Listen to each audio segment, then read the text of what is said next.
Welcome back to Caps Hockey Review. Plenty to break down today. We got free agency, we got trades, we got a ton of league news. Plenty to get to. Caps Hockey Review, let's go.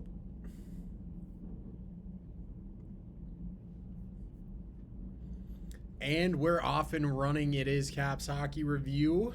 Back with you again following a hectic couple weeks here with NHL free agency in full swing. For the Capitals, I'm going to jump. This is going to be a loaded edition of the show. We've got a lot of Caps news to get to. We've got maybe even more league news to get to. It's going to be a long one today. It's going to be kind of jumbled, kind of messy, but bear with me. We'll get through it together. Off the hop, I think we just start with who the Caps retained at free agency. You know, free agency has been a time when us as Caps fans certainly become accustomed to watching players leave, and really the Capitals can't do anything about it because they can't honestly make an offer on a lot of their players because there's never any cap space. This year was a little different story.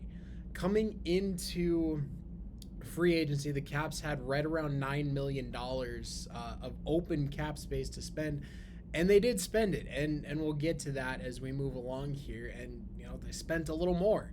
So first off, the Caps retain Marcus Johansson and Matt Irwin. Marcus Johansson obviously brought to the Capitals at the trade deadline last season. I should say back to the Capitals. Left winger, good depth player. Certainly, I don't think is a top 6 player by any means at this point, but pretty friendly deal. 1 year, $1.1 million for Mojo. Depth, experience. I understand why the Caps made the move. Matt Irwin, they also bring back defenseman, 1 year, $750,000. I would expect to see this. I would expect to see him a little more up and down this season. The Caps also added a few more defensemen at free agency, which we'll get to. But these signings, I get. It's kind of a crowded group for the Capitals, so maybe these moves don't make as much sense, but we'll get there. There's a lot to unpack. There's still a lot of uncertainty until we get through training camp and figure out who's going to make the opening night roster. So kind of in a state of flux right now, shall we say. So let's get to it. Capitals free agent additions. Right off the hop, there's no goalies. There are no NHL goalies on this roster on the opening day of free agency. Obviously, Vanacek traded to the Devils, and Samsonov was allowed to walk at free agency. I know, I'm going to have to change the intro video now, too, because I got to get Sammy out of there now. Don't worry, I'll change it next time. Next time we do this, it will be different. But the Caps go out, and they get Darcy Kuemper, former Colorado Avalanche, Stanley Cup winner. I like the deal. I should say I like the player. The deal, I could nitpick a little bit, but I like the deal. Stanley Cup winner, and over his career, he's a .918 save percentage career-wise, over 140 NHL wins. This certainly is much better than what the Caps have had these last couple seasons. I mean, between Samsonov and Vanacek, we were barely, above 900 at save percentage in total. So this certainly, I think, will be a boost in that department, and I think we could expect to see a few more of those big saves in those big times when it's just there were so many times last season where I felt myself saying, God, if they could just get a save there, this game could have been different. So I'm hoping with the addition of Kuemper, I apologize, a little gaffe there. With the addition of Darcy Kuemper, we will get a few more of those saves, and we won't be sitting here after a game saying, golly, if we had just gotten one more save. So I like the ad. The term of the contract, $5.25 million per year, pretty palatable for a starting goalie in the NHL. goalies like, Carey Price, Andrei Vasilevsky commanding, 9, 10 million plus certainly have really set the market for goalies. Did I expect Kemper to be offered that much by anybody? Certainly not. But at 5.25, that's a pretty palatable dollar figure for a starting goalie in the NHL. 5 years, I'm not as crazy about the term, but that's what it takes at free agency. These guys are after their money, but they're also after that term. They're after that, that longer term security. So I'm sure that's what it took to get Kemper to agree to a deal. So he's 32 now. He'll be 37 when this deal ends. That's really the only thing I don't like about it, paying him into his late 30s. Also on the goalie front, the Caps fill the backup role. Charlie Lindgren. For those of you who have not been around as long, he was a prospect for the Montreal Canadiens and showed some promise. There was that season, I want to say it was 2016. I think it was 15-16. Carey Price had the knee injury and just really wasn't healthy the whole season right after signing that monster contract. Charlie Lindgren, Dustin Tokarski really filled the net for him admirably, and especially Lindgren. I mean, he showed flashes that really made a lot of people think he could be a starting goalie at the NHL level. Career-wise, for Lindgren in the NHL, just 29 games played. Not a huge sample size, but still a 913 save percentage at the NHL level in his career. Last season, very, very sparingly used, a 958 save percentage, 5 wins. Every game he played, he recorded a win. So a really good season for him last year. This is really, really an interesting situation. I would say maybe a bit of a gamble, but everything out there at the NHL level that is measurable on Lindgren suggests he's a very solid option, a very solid number 2. 3 years, $3.3 million. Again, pretty manageable situation here. You've got both your goalies locked up for less than $9 million. That's a pretty good situation to be in for the Capitals. So I really like both goalie signings. Kevin Woodley, if you're not familiar, a lot of people call him the goalie guru. He loved these deals for the Caps. In his analysis, Kemper and Lindgren were the top starter and top backup available respectively, and the Caps got both. So I would certainly expect to see goaltending improve this season. If nothing else on this team is better, goaltending I would expect to be better. Now, they fill out the backside. Okay. Now there's still a few more needs for this team. There's a lot of uncertainty around Nicholas Baxter, who we'll get to here shortly. But for the Caps, also, you go out, you sign a couple, 3 guys out of Chicago. Now, Chicago, I'll get to in a little bit as well when we spin through league news, have completely torn it down. Just about everybody from the Hawks was available for trade or free agent this year, and that definitely rang true. The Caps swoop in. They pick up Dylan Strome, centerman, Chicago Blackhawks last year. 1 year, $3.3 million, low risk. Potentially, if Strome has a great season and builds on what he did last year, the Caps may have a situation where maybe they'll wish they signed him for longer. But for Strome, last season, 22 goals, which was a career high for him on just a terrible Blackhawks team. I'm not going to say too much about the Hawks yet. We'll get there a little bit further down the line here. 48 points in total for Strome. Also, 52.3 faceoff percentage. That's huge. This Capitals team has struggled so mightily in the faceoff dot these last couple of years. To get a guy who can, consistently win 50+% of his draws, that's big. He's got some scoring potential, and I really like this. 25 years old, they go a little bit younger. This team is still mathematically the oldest team in the NHL, so to see them go after a guy who's a little younger, and still not super young by NHL standards, but younger than they have. So really, really excited by this move. I'm very excited to see what Strome does. Potentially, I mean, could be second line center behind Evgeny Kuznetsov, depending on where Baxter is to start the season. Also in the center department, the Caps add Henrik Borgstrom, also from the Chicago Blackhawks. I would expect this to be more of a depth move. I would assume, he'll probably be in Hershey, maybe come up if there's some more injuries to that center position. For Strome, 1 year, $3.3 million, pretty low risk. Also with Borgstrom, low risk, 1 year, $750,000. I like these deals for the Caps. I mean, you're not committing real long term on anything that's, maybe that isn't clear or that could be a risk. So I like that. Also, defensively, one more signing to discuss here. Erik Gustafsson also played for Chicago last year. I said in the previous video, the terminology their new GM used was scorched earth. And it's clear the Hawks are going for a total teardown, and everybody was available, like I said.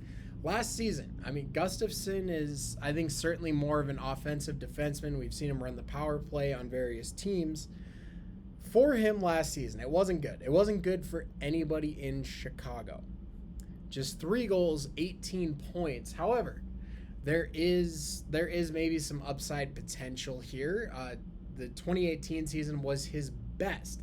17 goals, 60 points. Now, there certainly is upside potential, but if you look at his career as a whole, he tends to hover more in the mid-20s to low 30s in total points, and a little kind of right around 10 for goals. So I would think 2018 would be a career season for him. Maybe he can beat it this year. Let's hope so. Finally, to wrap up the acquisition side of things, I have a ton of notes. I'm trying to get to everything today. I even thought about breaking this into 2 different videos, but I'm just going to go with one. So we'll get through the Caps here. We've got some departures to discuss, of course, after this, but a trade for the Caps. They acquire Connor Brown from the Ottawa Senators, right winger. In return, the Caps send a 2024 second-round pick back to Ottawa. Brown is in the final year of a deal, paying him $3.6 million this year. 10 goals last season, 39 points. Now, not great, but he's had better. He's had 20-plus goals in 2 seasons in his NHL career. And this Senators team, these last few years, they're on the rise. They're on the build. And we'll get to them shortly as well. But these years that Brown has spent in Ottawa, team isn't as good. And I guess I can say this for Strome and Gustafsson as well. It'll be interesting to see if they play better on a stronger team. Now, am I going to sit here and say the Caps are the best team in the league? Certainly not. But compared to what Chicago was last year and what Ottawa was last year, certainly I think the Caps are a stronger team, and these 3 guys could certainly benefit from playing on a stronger team. So they're all in career years. Guys tend to crush it in contract years. Guys tend to crush it in these contract years and make that money. So we'll see what happens. But so far for acquisitions, I like it. They've added some youth up front. They've added some depth up front because they got some injuries to deal with. We'll get to that as well. So I like the additions so far. I think a few more changes are still to come, but so far I like the additions for this team. Looking at depth scoring, looking at more depth at the center position, and possibly a couple guys who could have some breakout years or some big years here. Now, departures. I mean, it's always bittersweet a little bit, and certainly more bitter for the Caps because I feel like they've had to watch more guys walk at free agency, and this is what happens when you spend to the cap and you make a run, you make a push for the cup every year. Their goal every season is to win the Stanley Cup. So you're going to spend to the cap, and unfortunately that means there are casualties of the salary cap. First off, and I would say most notable for the Caps, Ilya Samsonov leaves at free agency. He signs a 1-year deal with the Toronto Maple Leafs, $1.8 million. He took another show me deal, another prove it deal. The upside potential is there, but he hasn't shown it on a consistent basis. I talked about this all of last season. He has not shown it for 60 games or however many games you want out of a number one goalie, usually 55 to 65, and he hasn't done that yet. So it's another show me deal. Now this tells me the Caps had no interest in re-signing him. Absolutely none. Now it's certainly a palatable dollar figure. I mean, they could have kept him around as a backup instead of signing Lindgren and saved a little bit of money. But I think at this point, the Caps are calling an early end to this goaltender experiment. We went with the young guys for a couple of years. We waited for one to jump up and grab that starting job, and neither one did. So it's time to part ways. And for Samsonov last season, an .896 save percentage, 23 wins. Now, splitting almost 50-50 with Vanacek, that win figure is pretty solid, but the save percentage certainly does leave quite a bit to be desired from a starting goalie or a 1A, 1B type situation. So, for Samsonov, he's going to join Matt Murray, as these two are going to be the new goalie tandem for the Toronto Maple Leafs. Interesting move by the Leafs. You're going with Matt Murray, who at one time was probably the Caps' biggest nightmare. He came almost out of nowhere, won 2 Stanley Cups technically as a rookie, but has certainly fallen off since he was traded to the Ottawa Senators by the Pittsburgh Penguins. So these two struggling goalies are going to come together in Toronto, and we'll see. It's an interesting situation. Of course, Toronto losing Jack Campbell at free agency. He elected to sign with the Edmonton Oilers. Speculation that, the Leafs maybe didn't treat Campbell very well, and maybe didn't even have an interest in signing him. That's rumor. That's hearsay. I'm not going to dive into it. But Samsonov is going to be a new piece of a new goalie tandem in Toronto. Moving down the list, Justin Schultz, right shot defenseman. We know how coveted those are at the NHL level. The Caps let him walk, and I think this was the right decision. And to circle back to Samsonov for a moment, I think that was the right decision as well. Well, I'll get to that here in a minute. Justin Schultz, I think it's just. He was very, very good for the Pittsburgh Penguins, and I think the Caps obviously got a really up and close look at that, and gave him some term, gave him some dollars, and I don't think he ever really lived up to the dollar figure on the contract. He was given a shot in that second pair, running that second power play. Had some big moments, but ultimately I think maybe age is really starting to catch up to him a little bit. Just 23 points last season, minus 23. So he's more of an offensive guy, but he's not really putting up as many points, and he's really, really struggling in his own end of the ice from the looks of these numbers. So, and Caps defenseman did that really as a whole last year. I can't pin that all on Schultz, but I do think it was time to let him go. He signs a new deal in Seattle, 2 years for $3 million a season. Pretty good deal for somebody at this stage of his career. A little security and a little more money. So getting a little further down the list here, 2 Hershey guys from last season. Goaltender Phoenix Copley signs a new deal in LA, 1 year, $825,000. Really didn't play much at all at the NHL level last year, just 2 games, sub 900 save percentage as well, 878. Last season in Hershey, he was a lot better, 921 save percentage, 19 wins. I think he's a good depth option or a good backup option. Obviously, the LA Kings are still kind of juggling Jonathan Quick, and I believe Cal Peterson does still have some term on the contract as well. So I would expect Copley to probably play with the Manchester Monarchs. Or, excuse me, they're not even the Monarchs anymore. I've been watching old NHL documentaries, one following the Kings. They were the Manchester Monarchs. They are now the Ontario Reign. I apologize. And finally, Brian Pino, center, Hershey Bears, signed out of college by the Capitals. I was one who had a lot of hope for this guy. You know, he's good at the college level. 1-year deal for the New Jersey Devils, $750,000.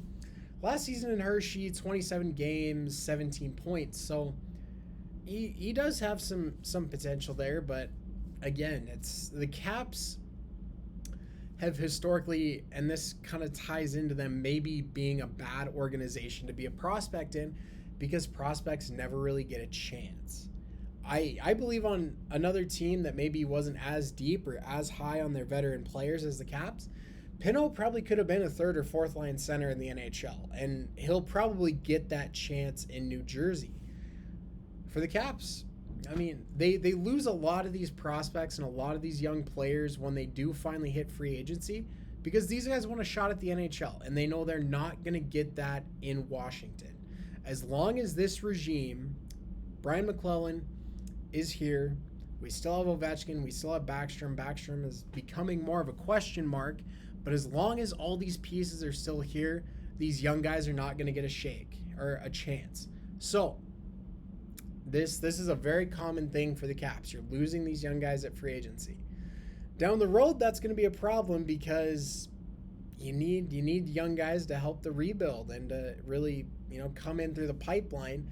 And the Caps, it seems every year they lose more prospects than they gain. So another casualty of Washington being married to its veteran players. Now, speaking of being married to your veteran players, and maybe this is why things may start getting a little ugly for the Caps. Currently, as we sit, the Capitals are just a bit above $6.3 million over the salary cap, meaning they're a little over $6.3 million above the cap. They are more than a little over the cap. Now, Tom Wilson will certainly start the season on long-term injured reserve, so that eliminates pretty much just about everything there over the cap. He's making right about 5.9. Also, there's very strong speculation Nick Backstrom will also start the season on long-term injured reserve. I said we would get to Backstrom, and we will. I'm going to circle back for just a moment. Ilya Samsonov and Vitek Vanacek. The experiment didn't work. We know that. They went for the two-headed monster, hoping one would jump up and grab the starting job. We've seen this before in Washington, when Michael Neuwirth and Semyon Varlamov were just young rookies or young bucks in the NHL. They tried to do the same thing, and what happened? Both guys were out of the organization within 3 years. And that's exactly what's happened here. Now, these two guys were both first-round picks. Samsonov was a first-rounder in 15. Vanacek was first-rounder in 14. This is difficult. This really, really is difficult. Obviously you trade Vanacek to the Devils. You swap second-round picks in that trade, and the Caps throw in a third-rounder as well. So, I'm sorry, the Devils threw in a third-rounder as well. This bugs me, because Vanacek really did show some flashes last year. And I think in the right situation, I think he's certainly a very good backup at the NHL level. If nothing else, if he's not a starter, he's a very good backup. And certainly he could still be a starter. We're going to find out. But to net out of these two goalies, these two allegedly prized prospects, first-round picks, in them leaving the team, this organization managed to net a third-round pick. for 2 first rounders, for 2 guys you were thinking could potentially be the future of the crease in Washington. You net a 3rd round pick. This has got to be, and this is all on McClellan's plate. I mean, he drafted both of these guys. I mean, the time to blame George McPhee is gone. All the prospects in the pipeline are now Brian McClellan. And these 2 were arguably his most successful to this point. And they net a 3rd round pick for these 2 prospects, basically. This is a gross example of asset mismanagement on the Caps' part. Now, not only do you not really get anything out of these 2 guys, you trade one in the division. You traded one in the division. So that tells me you're not thinking of this guy as a future starter. What if he pans out? I mean, if nothing else, he could sting the Caps as a backup a couple times a year. You trade him in the division. I mean, and Samsonov, you didn't do much better. He goes to the Leafs. He's still in the East. The nightmare scenario here is that the Caps end up never being able to get out of the East again because these 2 guys blossom into elite NHL goaltenders. This is tough. I mean, I am not a fan of how this panned out. I said in the previous video, my thought was with the Vanacek trade, they're going to keep Samsonov and they're going to bring in a veteran presence and they're going to try to give Sammy another push and say, okay, the other young guy's gone. It's your net to lose. This guy's here to help you, but it's your show. And they obviously didn't do that. So as a fan, I sit here and hope that these 2 guys don't come back to haunt the Capitals every year for the rest of their careers. That's just what it is. I mean, the asset management, like I said, has never been that great for this team. Is, in this, I guess, current incarnation with Brian McClellan at the helm. The prospect development has never been great. The management of assets certainly has never been great. You look at the other players they've lost. Jacob Vrana is doing good things with the Red Wings. Andre Burakovsky is a 2-time Stanley Cup champion. Just signed a new deal with the Seattle Kraken. Chandler Stevenson is a top 2 centerman in Vegas. Who else am I missing here? I mean, there's a few more guys out there. Nate Schmidt is around. I apologize, who he's playing for is escaping me for the moment. But you get my point here. The Caps let these guys walk, and they're playing these bottom 6 minutes for the Caps. I mean, Burakovsky and Vrana, for the most part, were 2nd, 3rd liners for the Caps, and they go elsewhere. They get a shot on the 2nd line, certainly on a consistent basis, and the top line, and we can circle Chandler Stevenson in with this. And they knock it out of the park. They finally get the opportunity to show that they're a top 6 forward, and they deliver. And how many guys have the Caps walked away from that now we sit here and it's like, man, it'd be really nice to have him. So this is I hope this doesn't turn into one of those. This seems to be a trend for the Caps. They grow impatient with prospects, and they never give prospects a real honest, realistic shot. They give them 2 games on the 3rd line, say, oh, you're not ready, and bury him again. It's very, very rare that this team sticks out with these prospects to the end and sees the full development and reaps all the rewards that come with that. So, for my money, I mean, who was the last prospect the Caps really developed? Like John Carlson? Maybe Braden Holtby? Him and Carly came into the league around the same time. I don't know really who else is out there. Connor McMichael is certainly on the track, and Hendrix Lapierre, I would believe, will be on that track sooner than later. But, wow. Thinking about that, this is just kind of coming to me at the moment. I'm off my list here for a minute. This is wild. I mean, the Caps really haven't fully developed, I guess, Marty Ferravari. And he's still early, but he's a solid NHLer at this point. But outside of Martin Ferravari, I mean, we have Alexiev and Johansson still sitting as defensemen, and Hershey waiting for a shot. We've still got Lapierre, who probably should get a shot this year. Shane Gersich should probably get a shot as a forward. So I don't know. The asset management for the Caps, I guess to lump this all up into one sentence or less, the asset management for the Capitals has to be better, because to this point, it just hasn't been on Brian McClellan's watch.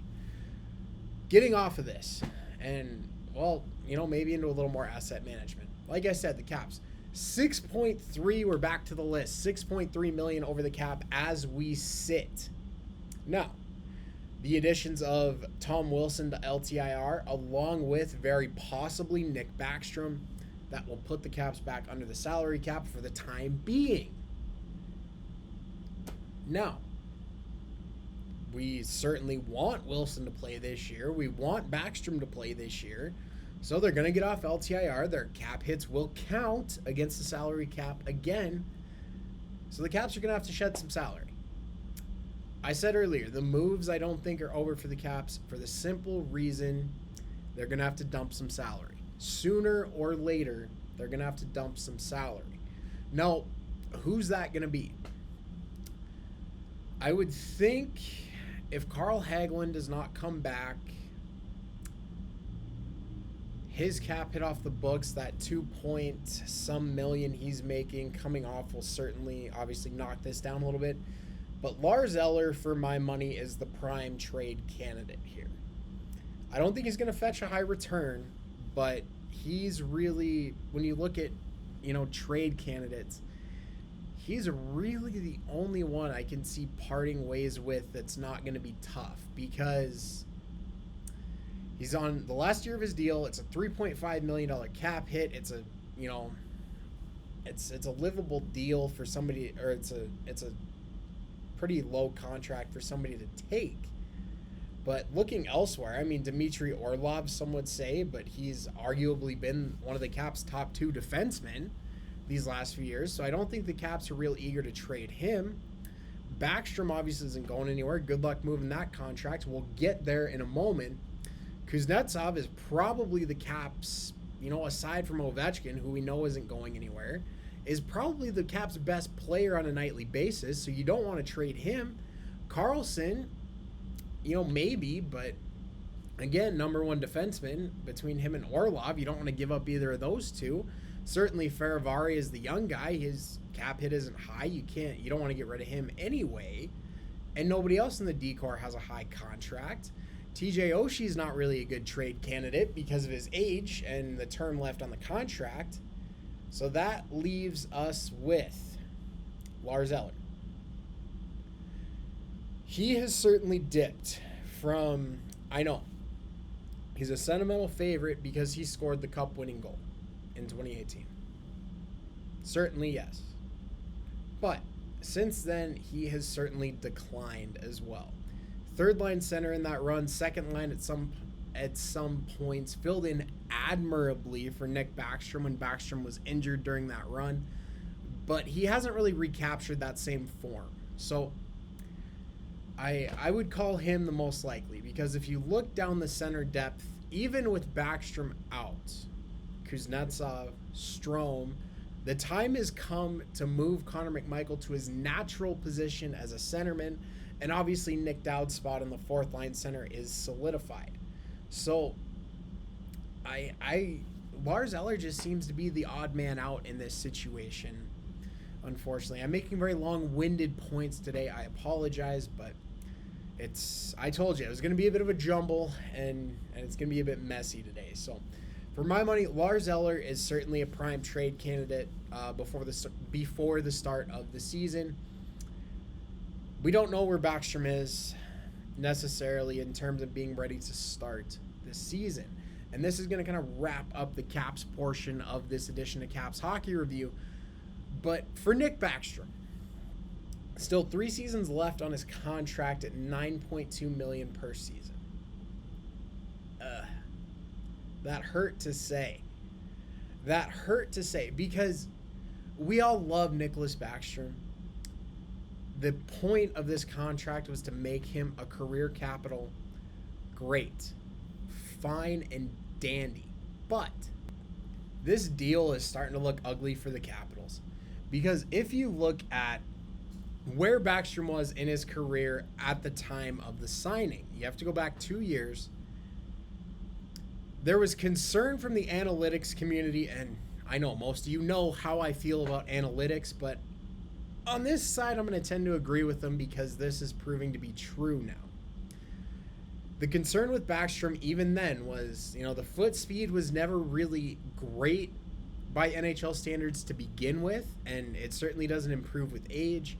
The hip issue also, he had missed some time with that up to the signing of that contract. So the Caps, I get it. There's nothing wrong with making Backstrom a career capital. There probably would have been a lot of anger if it didn't happen. But for 5 more seasons, I just wish, and hindsight's 2020 here, I understand that. But just me, and even not looking at really as a fan, it's, God, I wish that dollar figure was less per season. $9.2 million. Now, at the time, he was the Caps' number 1 center and wanted to be paid as the number 1 center. At the time, Kuznetsov was making more. But now, I would argue Kuznetsov is more the number 1 center than Nick Backstrom. A, because he plays more games, but B, because his production has been better over these last couple seasons. Certainly last season. So, This Backstrom situation I don't think is going to get better. I think at this point it's an understanding between him and management that he's going to play as much as he can or where he can, but the odds of you getting a full 82 games out of Nick Backstrom are slim and none. Now again, that for $9.2 million every year. I don't like it. For a team that's up against the cap, it'd be a different story if they, had some wiggle room, but they're out of wiggle room. They used it all. So this deal, looking back at it, just hurts a little bit more knowing that you got to move some pieces now to get back under the cap once everybody gets healthy. So tough time, certainly for Nick Backstrom. I don't want to make light of that, and certainly it's a tough situation, but looking at it purely from, we talk a lot. The NHL is a business. From the business standpoint of the Washington Capitals, that Backstrom deal is looking worse and worse with every game he misses. That will wrap up the Capitals section of this edition of Caps Hockey Review. But fear not, plenty to go. League news. The big signing. We got a lot of signings to go over here. I'm going to jet through them pretty quickly. I do have a few things I want to discuss a little more at length. Johnny Gaudreau, the big man. He was the prized free agent in this year's class. 7 years with the Columbus Blue Jackets, $9.75 million per season. To go to Columbus, that was the shocking point here. We knew he wasn't going to go back to Calgary. He had already said that. But I think a lot of us expected it to be Devils. I certainly did. The Devils have a lot of young talent over there. He's from South Jersey. He wanted to be close to home.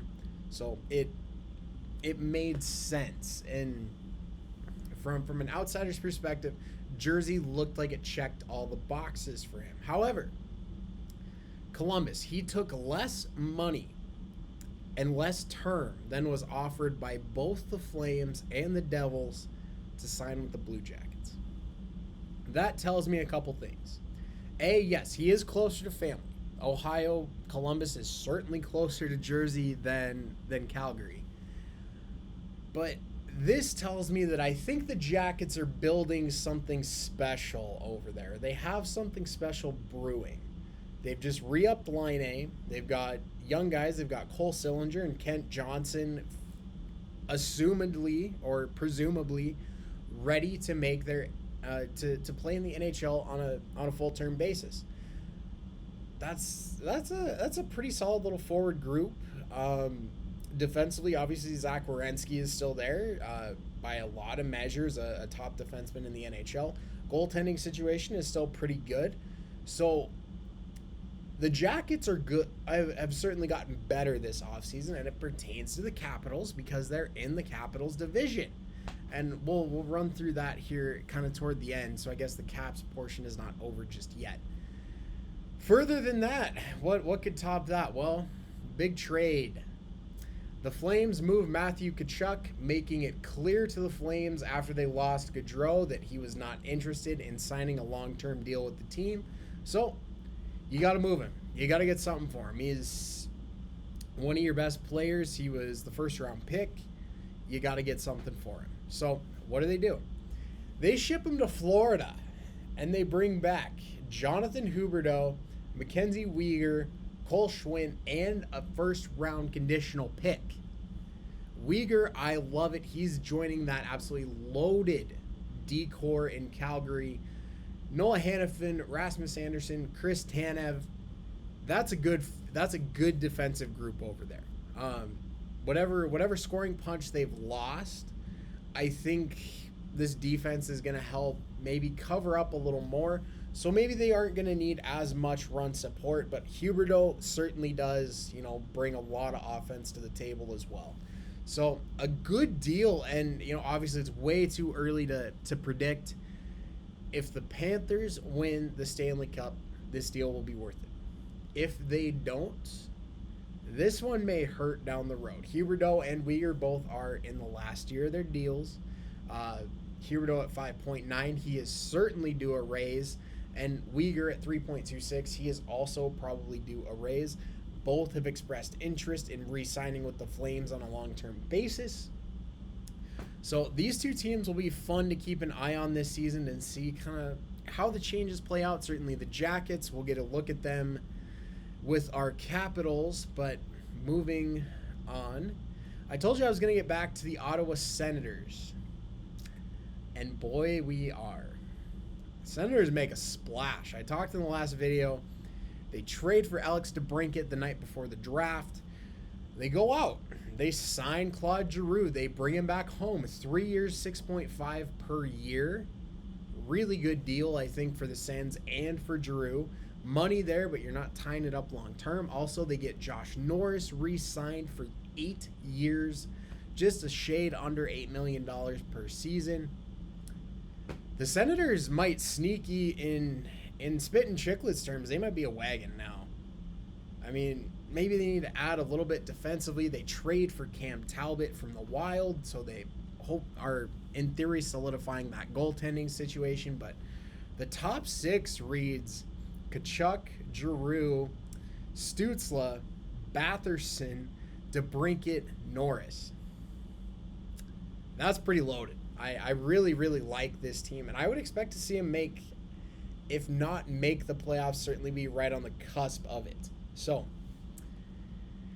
that's interesting. The East had just a heyday at free agency. Certainly made the more splashy moves, signing the bigger names. I touched on it before. Patrick Laine re-upped with the Blue Jackets 4 more years at 8.7. Vince Trocheck jumps from Hurricanes to Rangers. They lose Ryan Strome at free agency, but they bring in maybe somebody even a little bit better in Vince Trocheck. That second line center role, 7 years, 5.63, a pretty good deal for both sides once again. And staying in the Metro, Andre Palat, back-to-back Stanley Cup champion, I guess former Stanley Cup champion with the Tampa Bay Lightning, signs in Jersey, 5 years at $6 million per. This Metropolitan Division is just loading up for an arms race, and the Caps, I think, certainly got their piece of it, but I have some concerns, and I'll touch on those more toward the end once we get through league news. Tampa Bay. Palat had to go for a reason, and that reason was Mikhail Sergachev, Anthony Cirelli, and Erik Chernak all signing 8-year deals. Sergachev gets 8.5, Cirelli gets 6.25, and Chernak gets 5.2. Wow. Sergachev, I think certainly it had to be done with moving out Ryan McDonagh to the Predators. He is now kind of that number 2 in charge behind Victor Hedman. Young guy, they had to get him locked up long term. He will presumably be the heir apparent to Hedman's throne. Anthony Cirelli, fantastic centerman. Truthfully, the Lightning's number 3 center when Braden Point's healthy, but 6.25, 8 years, the dollar figure is maybe a little high, but Cirelli's a heck of a player. I think on any other team, he'd be a second line center, maybe even a first line center. So they had to get him locked up as well. The one deal in here that puzzles me is Erik Chernak. Very serviceable defenseman, kind of a shutdown guy, gritty, rough and tough kind of player. $5.2 million a year for 8 years. I think the back end of that deal is going to be really ugly. I think if any of these deals have the potential to turn sour, it's going to be that Chernak deal further down the road. We'll wait and see, but for my money, that's where we're at. Sticking in the East, because if we really have to, and we have to, the Detroit Red Wings. Stevie Y is out here kind of making some under-the-radar moves. He signs David Perron for 2 years, Andrew Kopp for 5, Ben Chirot for 4, and Ville Husso for 3. So, Perron and Kopp. Kopp is going to presumably be that second center behind Dylan Larkin. Perron is going to bring some, definitely some scoring punch as well. I think Kopp will as well. 4.75 per year for Perron. 5.63 per year for Kopp. Manageable deals. Yzerman said publicly they are not signing anybody long-term who does not figure into the long-term plan. So by this list, I would guess Perron doesn't necessarily figure into the long-term rebuild, but is maybe more of a stopgap until a prospect is ready or something else comes along. Ben Chirot, gritty, rough and tough defenseman. He's going to be a nice complement piece to a Moritz Seider on that back end. 4 years, 4.75. Pretty good deal. Again, I think Stevie Y is doing, he's going to do with the Red Wings what he did with the Lightning. We're going to look back in probably 5 years, and the Lightning are going to be, the Red Wings are going to be exactly probably what the Lightning have been for the last 5-6 years. I mean, they're going to be this incredible team, built with, a lot of homegrown talent, some acquisitions here and there. But if there's one thing Yzerman does well, it's draft, certainly. You look at that Lightning team, a lot of the players he drafted, some were first-round picks, but many were not. He found a lot of diamonds in the rough that have elite-level talent. And I would certainly expect that to be the case for the Red Wings. And the Red Wings may push for a playoff spot with these ads. I mean, the net, Ville Husso, I think, is, maybe more of a tandem with Alex Nedeljkovic.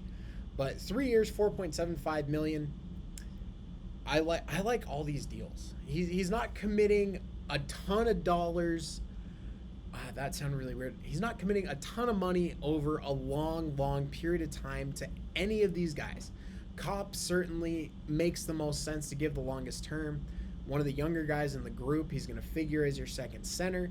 And I think certainly of these guys has the most upside. I mean, you could argue that Husso does, and you may be right. But for what we've seen based on the last couple of years, I think Kopp is primed for a big season, and I think Stevie Y got him at the right time at a pretty fair dollar value. So keep your eyes open for the Wings. Again, staying East. The East is just going to be a monster. I mean, dare I say the East is going to be a beast, to rhyme that for 10 points. This conference, wow. I mean, if there was any debate, I mean, I don't know if too many people are considering the West the stronger of the conferences, but certainly after this offseason, the East is the stronger of the two conferences. And to swing west, if we need to, the Vancouver Canucks extend Brock Besser 3 years, $6.65 million per season. Good deal for them.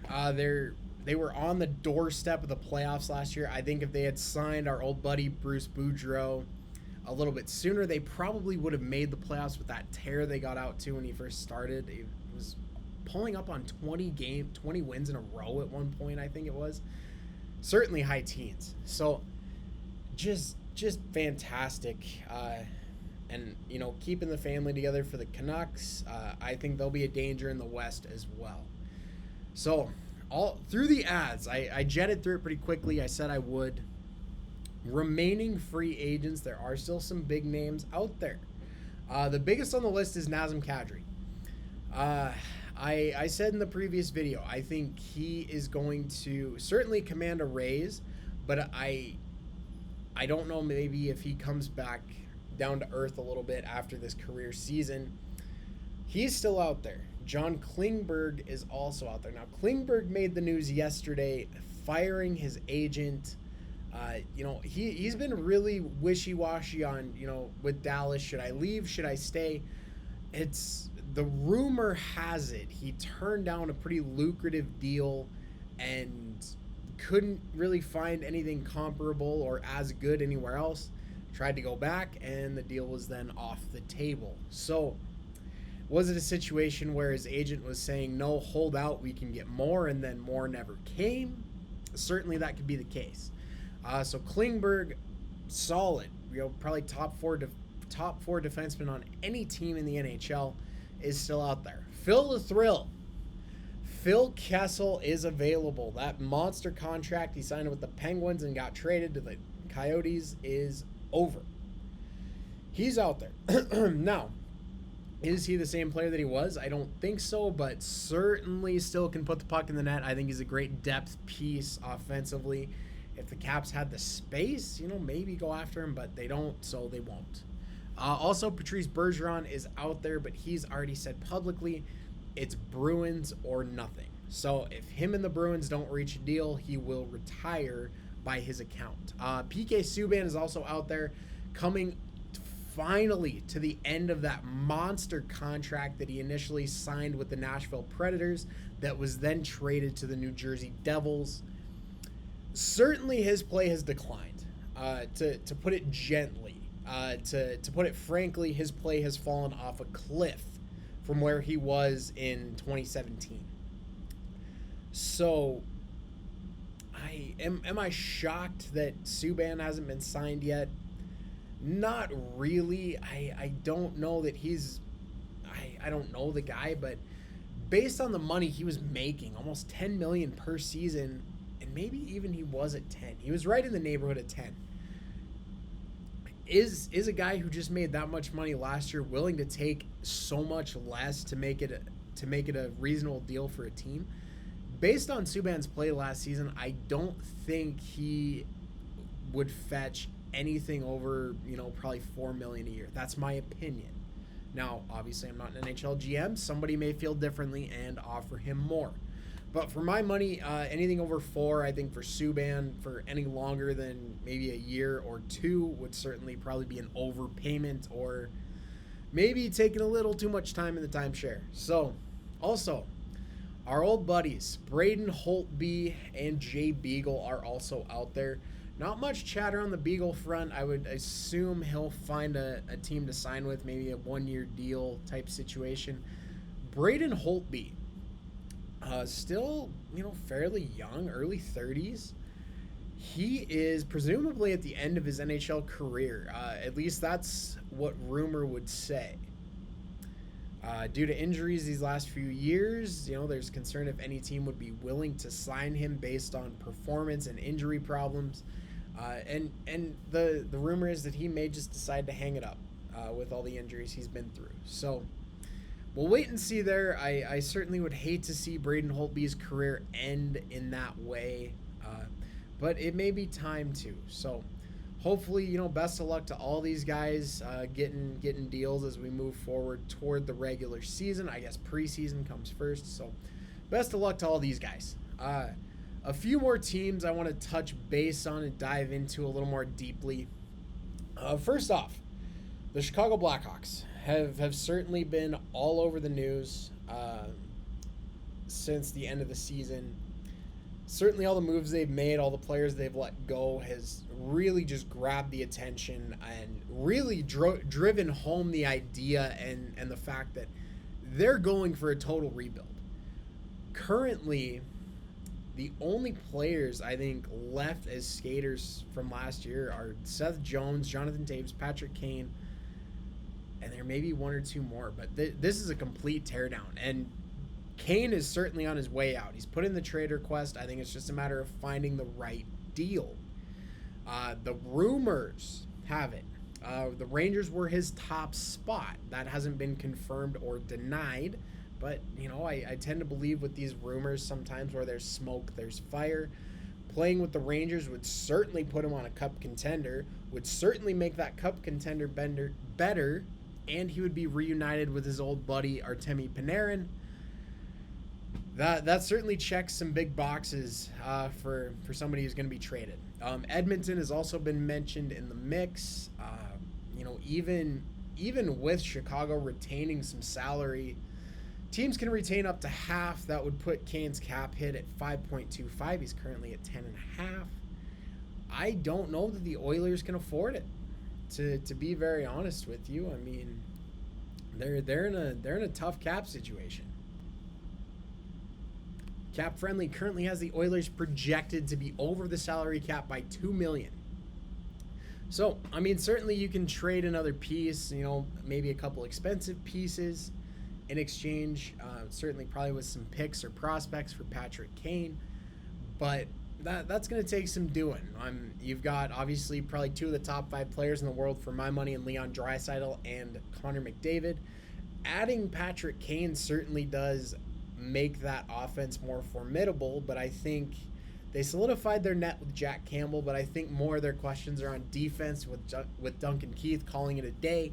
I think they're out, first and foremost to improve defense before going in on a star like Patrick Kane.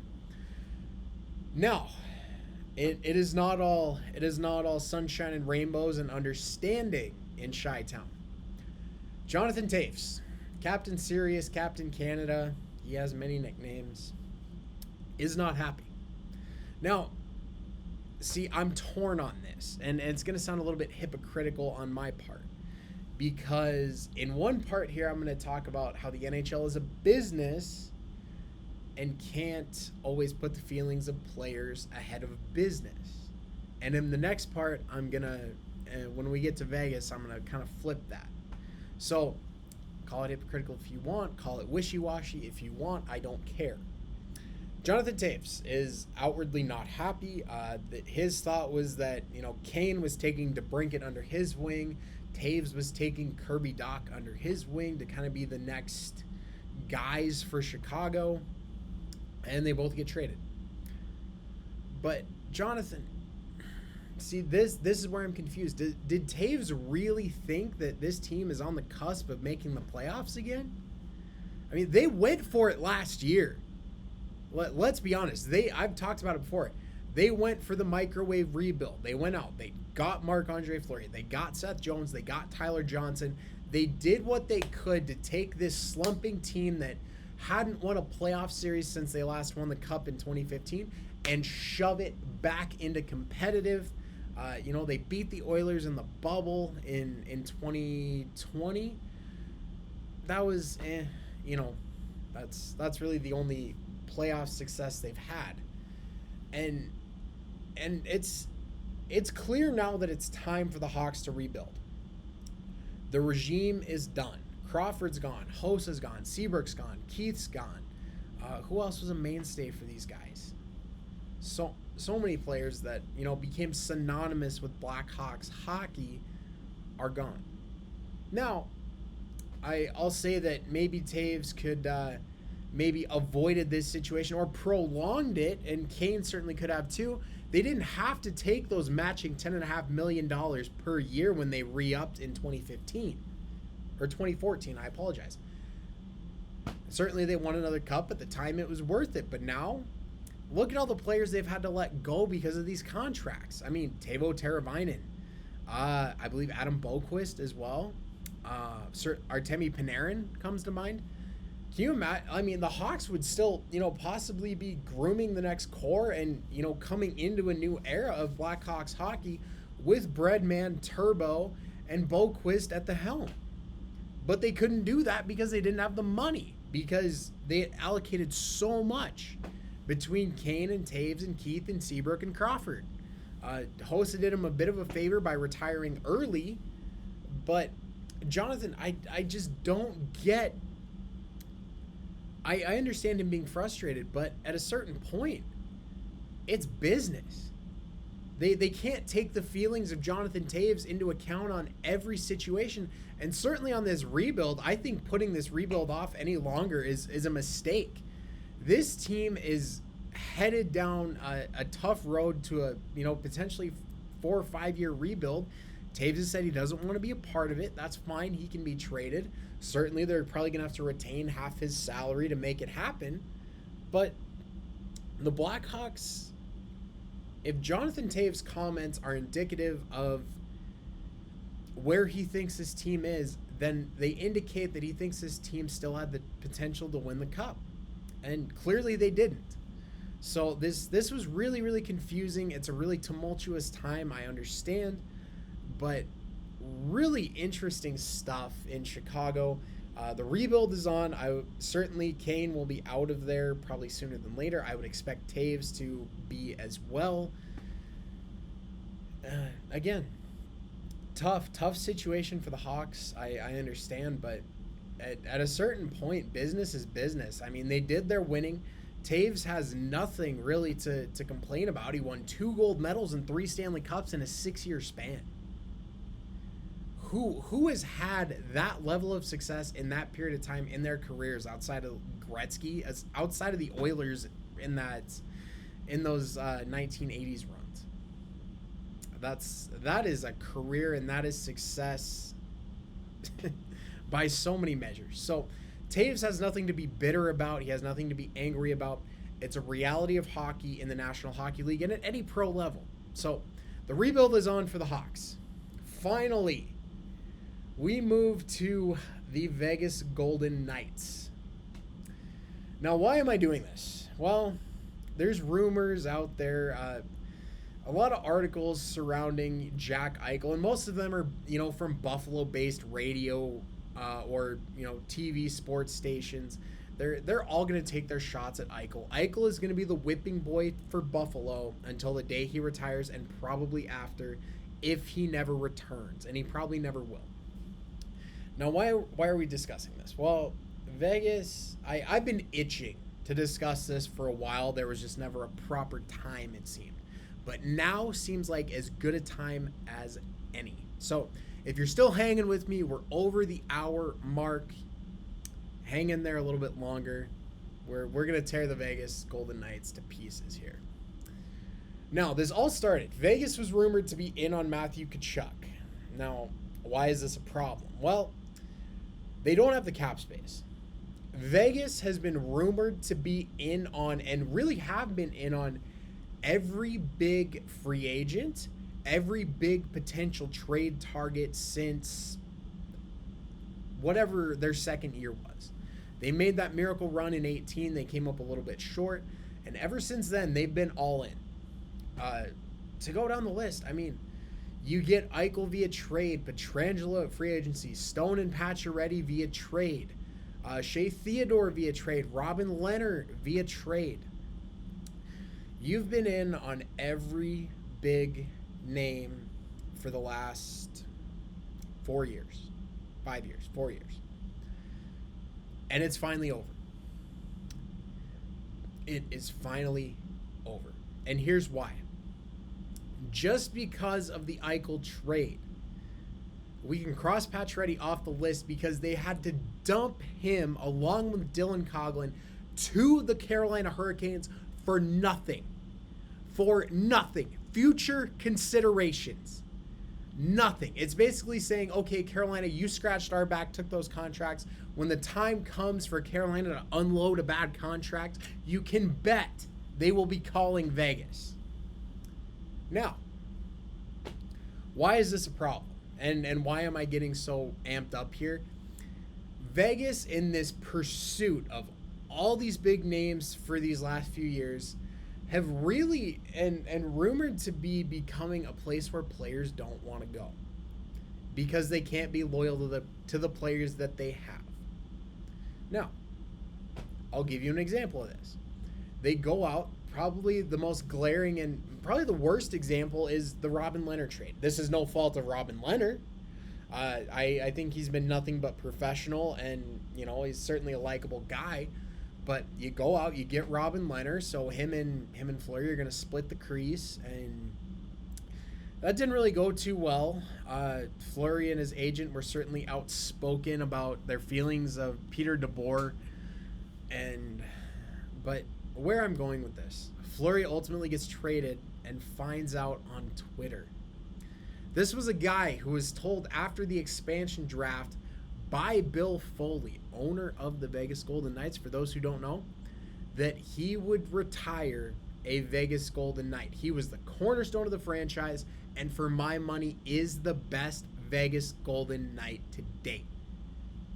Is there a more likable guy in the hockey universe than Marc-Andre Fleury? I don't think so. So he finds out via Twitter that he's traded. I mean, nobody had the decency to call him first, so that's strike one, Vegas. You took an extremely likable guy and you basically sold him down the river and didn't even have the decency to tell him. Then the crease situation for Vegas is just bizarre. Okay, because then we have Lehner. Okay, Lehner's the new starter. That's great and good. I'm getting way too jumbled, way too ahead of myself. I'll just take a moment here. I guess I have to back up a couple years to where they fired Gerard Gallant. Because again, they were not in danger of missing the playoffs by any stretch. The Pacific Division was tight. In a week, it was tight enough they fell from first place in the division to third place. They turn and fire Gerard Gallant. And they bring in Peter DeBoer. Now, I am not a big Peter DeBoer fan. I will say that right away. I've never been a huge fan. I think he grinds his players into the ground. I think he's very backhanded about his comments about his players to the media. I think he's one of those coaches that uses the media to motivate his players, and I don't think it works. So we saw that, that famous graphic that was put out on Twitter by Fleury's agent. Fleury making the save, the sword that says DeBoer stabbing through his back. Pretty obvious what that means. In the whole goalie controversy between him and Lehner, but Lehner ultimately wins out. So we move forward, and toward the end of last season, the Knights are just pushing furiously to make the playoffs. They traded for Jack Eichel. Eichel's finally healthy. Things are supposed to trend up, and they're supposed to make the playoffs. Eichel's supposed to play in the playoffs for the first time in his NHL career. What happens? They fall apart. They were ravaged by injuries all season, and they ran out of racetrack. They lost some crucial games down the stretch, and ultimately it spelled the end. Now, back to the Lehner situation, and why I don't think Lehner is going to be a Vegas Golden Knight much longer. Toward the end, the last week or so of the regular season, Lehner's hurt. And he comes out and says, I'm shutting her down for the season. I'm hurt. I'm done for the season. I'm having surgery, shutting it down. DeBoer stands at the podium the same day or the next day and says, no, he's playing tomorrow night. Where's the disconnect in your organization so bad? Or how is your head coach allowed to say things like this to the media?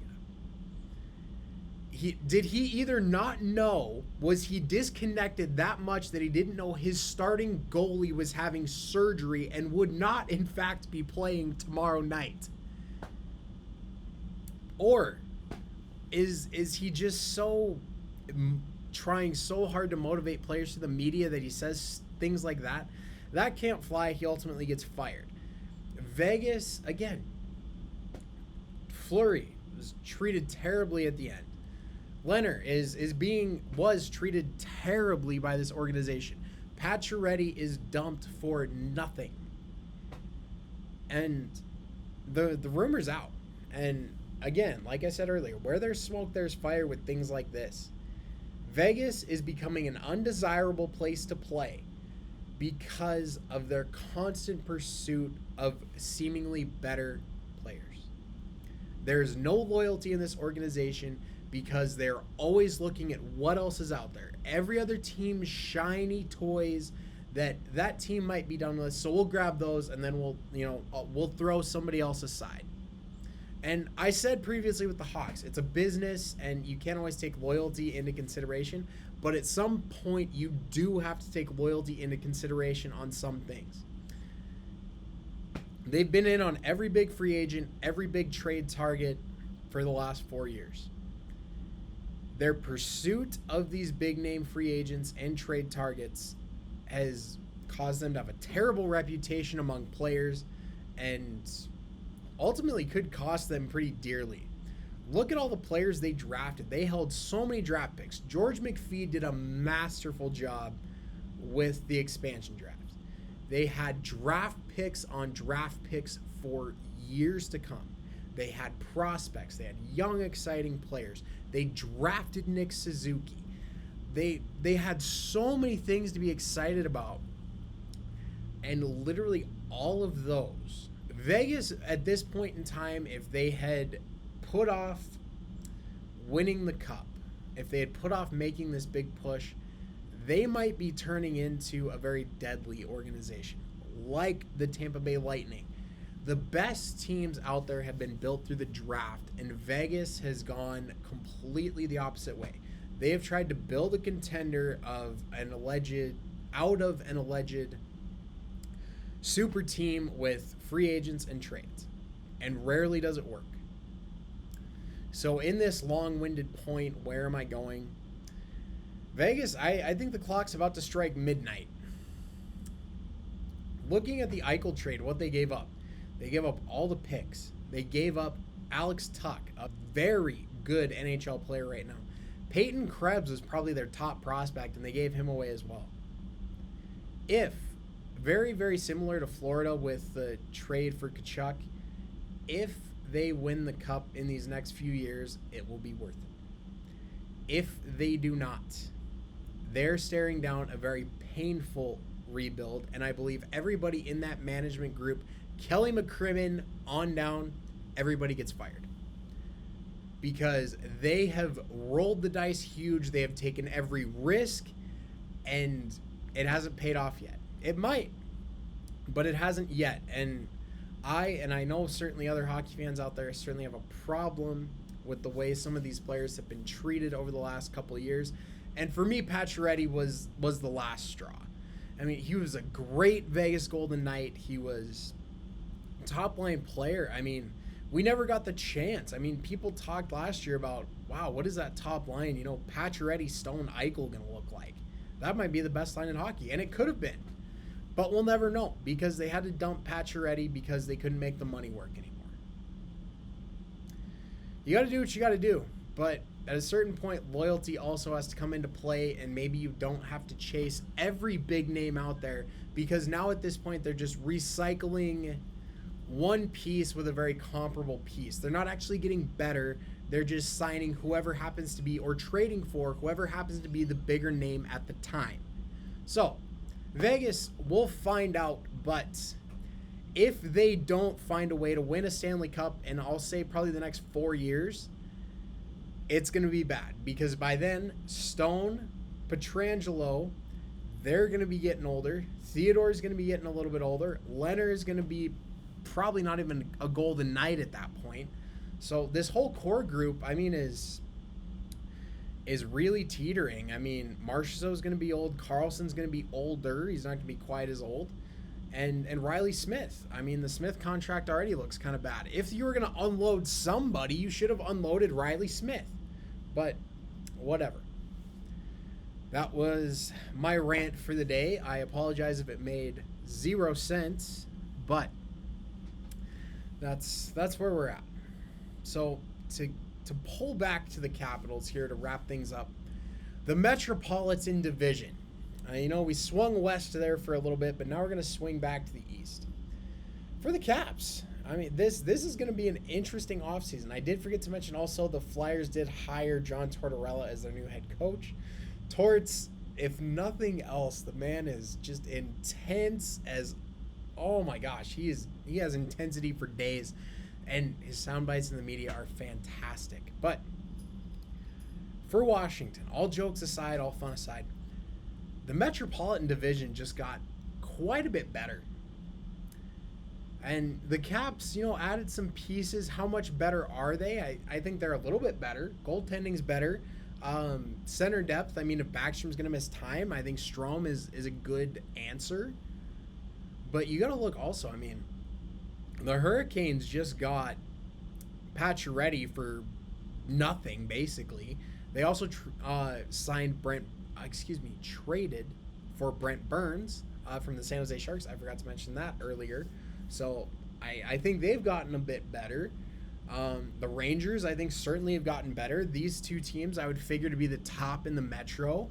Then we've got our old rivals, the Penguins. They kept the band together. Letang, Crosby, Malkin will be together for another 4-ish years or so.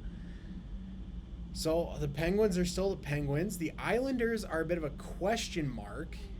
We don't really know. They fired Barry Trotz, but they haven't really done anything else in this time.